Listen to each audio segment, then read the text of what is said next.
This is Khanmigo, an AI-powered guide designed to help all students learn. Khanmigo is not just for students. Teachers can use Khanmigo too by toggling from the student mode to teacher mode in any course. And teachers can always access Khanmigo by selecting the AI Activities button located at the top of the teacher dashboard. Khanmigo has many exciting features that support teachers, and this video will showcase ways teachers can use Khanmigo to create course-specific rubrics to enhance learning experiences for their students. Once I select the Co-Create a Rubric feature, Khanmigo requests the objective for the lesson and wants to know what I'm planning to grade.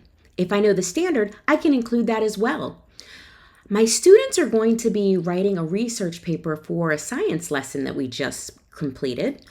The standard is this.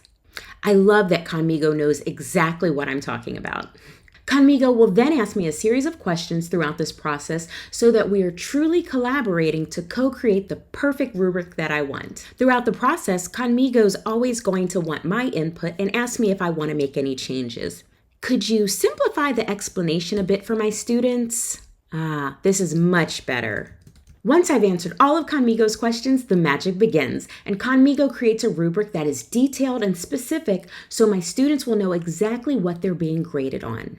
And if I have any EL students, I can always ask Khanmigo to translate the rubric for my students or my parents. This is saving me so much time. Thank you so much, Khanmigo.